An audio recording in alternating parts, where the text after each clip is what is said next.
Good afternoon. So we're going to have another exciting edition of Reading with Mr. Eble. Still reading Grenade.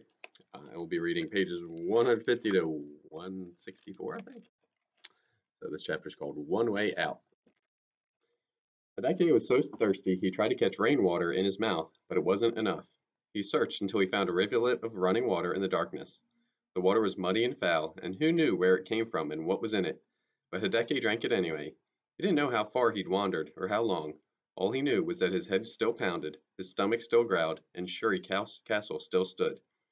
Someone splashed through the muck nearby, and Hideki reached for his last grenade. The person was bent over and carried something big and round on his back. Was it another American soldier? No, he was too small for that. The shadowy figure drew closer, and Hideki saw it was an older Okinawan boy. On his back he carried a small wooden barrel. The boy saw Hideki at almost the same moment, and he cried out in surprise, falling backward onto his barrel. "I'm sorry," Hideki said. "I'm sorry. I'm Okinawan too. I didn't mean to scare you." "Hideki?" the other boy asked. Hideki was startled. Was this somebody he knew? "Hideki, it's Yoshio," the boy said. Hideki reeled. Yoshio?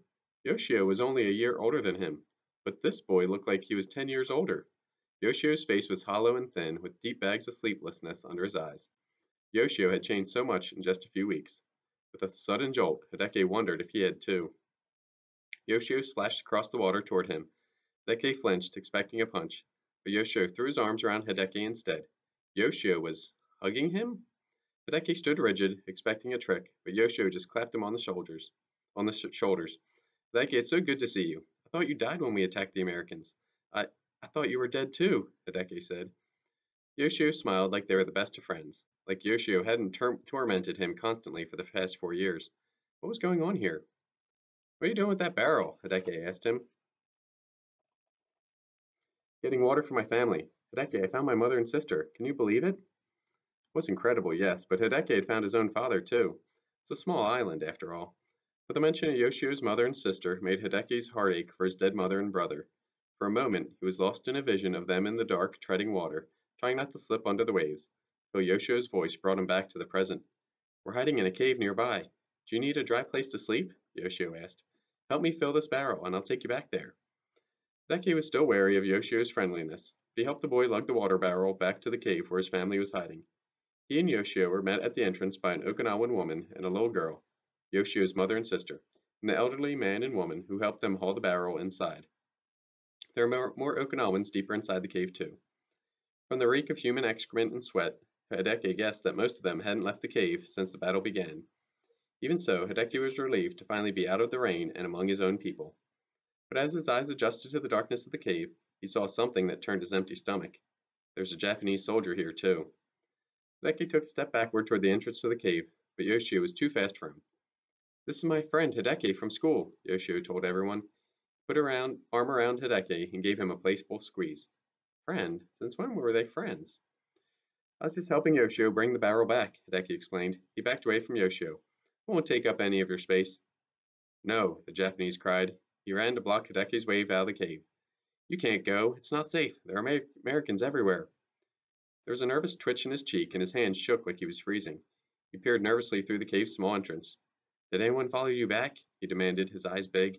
No, Hideki said. He was tired, so very, very tired. Now he had another unhinged Japanese soldier to deal with. One had tried to force him out to fight against the Americans, and this one wouldn't let him leave. Hideki put his heads in his hands. All he wanted was to lie down, close his eyes, escape the constant pulsing in his ears. I don't understand, Yoshio whispered to Hideki. Private Maida wasn't like this yesterday. Yesterday, they probably had more food, Hideki thought. Weeks inside the stinking cave with bombs falling outside and dwindling food and water had driven Private Maida close to his breaking point. Before the Americans had invaded, Hideki had known the Japanese soldiers to be demanding taskmasters. But they had never been crazy. Not like this. The war had changed Yoshio somehow for the better, and had changed soldiers like Private Maida for the worse.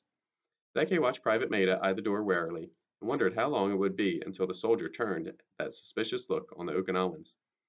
Hideki fought the fog in his head and scanned the cave, looking for any other way out.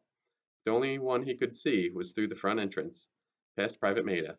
Would Maida shoot him if he tried to leave? Was there any way he could slip past him? The water barrel. Private Maida had sent Yoshio out tonight to refill the water barrel, and he would send some other expendable Okinawan out to refill it tomorrow. That was how Hideki would get out. Next time they needed a water boy, he would volunteer to go, and he would never come back. Next chapter. A cigarette for Ray. Hideki ran through the fire, chased by cackling Kijumana. Kijumana were little naked forest sprites with big heads and flaming red hair. Hideki zigged and zagged, but he couldn't escape it.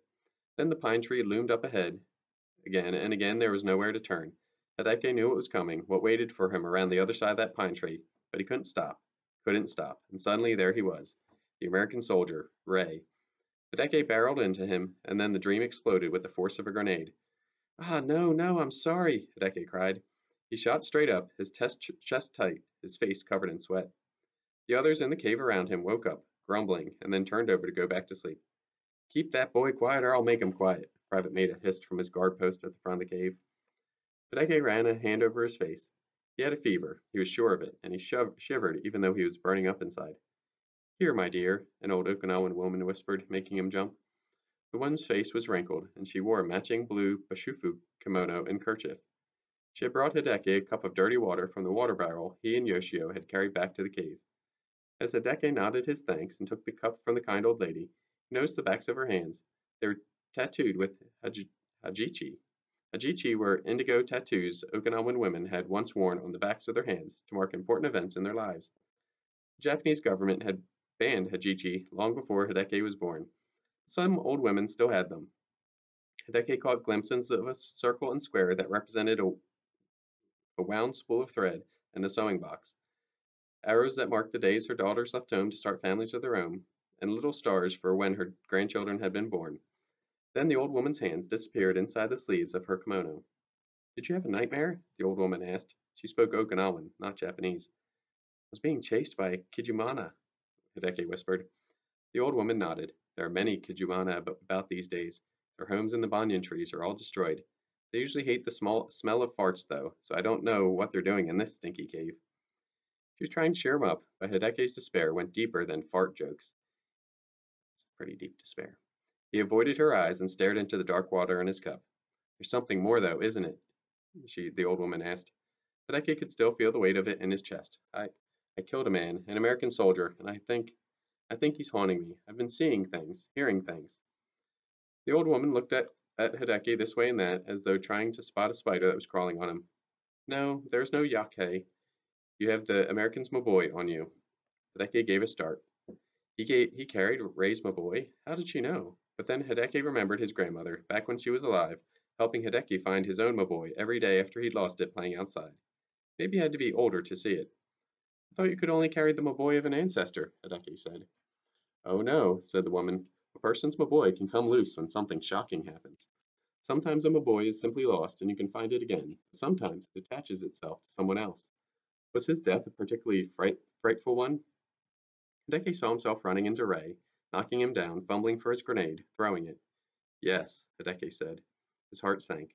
Not only had he killed Ray, he had done it in so shocking a manner that Ray's very spirit had come unstuck and attached to him.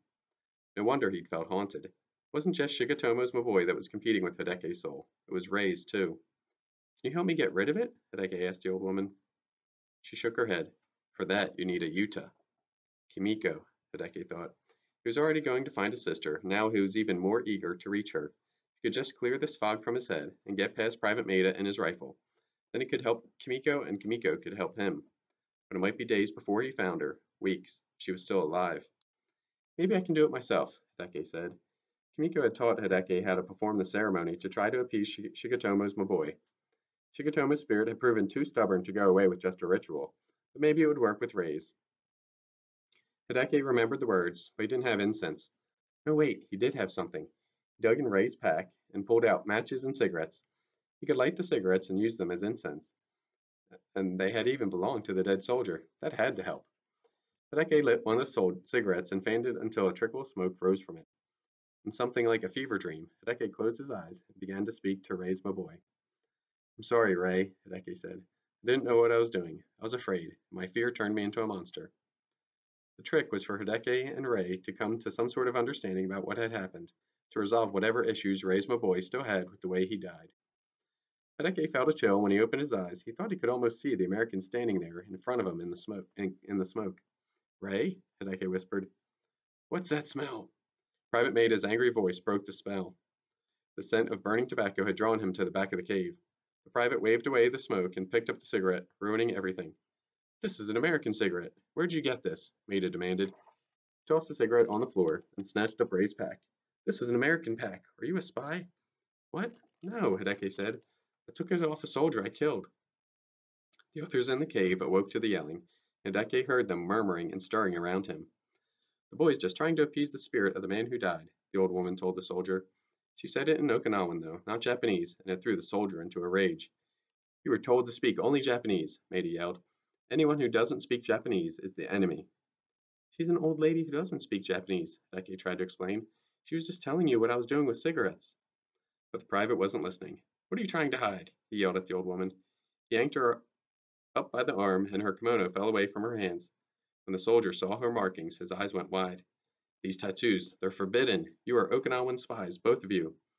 With his other hand, the soldier grabbed Hideki's arms. Private Maida dragged him and the old woman toward the mouth of the cave. Spies and traitors will be shot. All right, last chapter, called Spies. Here we go. No, please wait, Hideki cried. Yoshio, somebody help us. Yoshio was awake and sitting up, but didn't leave his mother's side. None of the other Okinawans moved to help Hideki and the old woman. No one wanted to draw the crazy soldier's attention. As Maida wrestled both of them toward the entrance of the cave, Hideki remembered the grenade in his pocket, his last grenade. He pulled it out and uncorked the rubber stopper. I have a grenade, Hideki cried. Let us go, or I'll blow us all up. Private Maida released Hideki and the old woman. He stepped back, frightened. Hideki's heart raced. He couldn't believe what he was doing, but what other choice did he have? Private Maida's rifle was propped up against the wall a few steps away. He glanced at it, then back at the grenade, then took a step toward his rifle. Don't, Hideki said.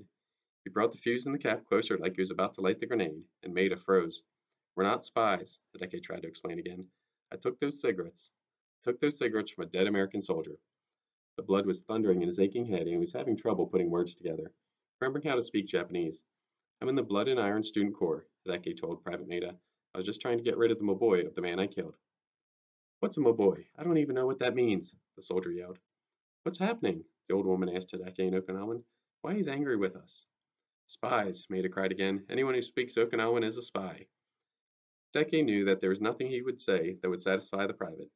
Maida was angry and hungry and scared, and as long as there were American soldiers on Okinawa, as long as American bombs kept falling all day and all night, nothing was going to change that. Private Maida took another step toward his rifle. Hideki snatched up the still smoldering cigarette from the floor of the cave and held it close to the grenade fuse. You touch that rifle, I'll light the fuse, Hideki promised. As he said it, visions of Ray at the pine tree flooded back to him. Ray raising his rifle, Hideki lighting his grenade. The shot, the explosion. Hideki felt a cold shiver go down his back, saw a shadow flicker out of the corner of his eye. He didn't turn to look at it, though. He knew what it was. Who it was. I've killed a man, Hideki said quietly. Have you? That seemed to get through to Maida at last. Sweat broke out on his forehead, and he slowly lifted his arms in surrender. Move to the back of the cave, he told him. Maida did, his eyes never leaving the grenade. The Okinawans in the back of the cave slid away from the private, keeping their distance from Hideki, too. Yoshio stared at Hideki with wide, disbelieving eyes. Come with me, Hideki said. Who, me? The old woman asked. She stepped deeper into the cave, away from Hideki. All of you, Hideki said. His eyes flitted from Maida to the Okinawans and back again. But he spoke to the families in the corner. This man has gone crazy. It's not safe here any longer. Come with me. Where? Asked one of the old Okinawan men. Not safe outside either. We can feel the bombs, we can hear the guns. The old man was right. Hideki knew it. They shouldn't stay here, but they shouldn't come with him. Nowhere on Okinawa was safe for Okinawans. Hideki bent down and slipped his arm through one of the straps on Ray's pack, quickly bringing the smoking cigarette back up on the fuse. The weight of the pack threw off his coordination, and he almost touched the burning ember to the fuse by accident. Private Maida cried out and cowered, but the grenade wasn't lit. Hideki backed away toward the entrance. He was going to be on his own again. These people are not spies, Hideki told Maida. They're innocent Japanese citizens who need your help, your protection. But since I don't trust you to keep them safe, I'm taking this. Hideki snatched up Private Maida's rifle and dashed out into the rain. So we'll stop there. So we'll post these again up on our YouTube channel, so feel free to keep on watching. Keep staying safe, and have a wonderful rest of the day. And remember, range is the way.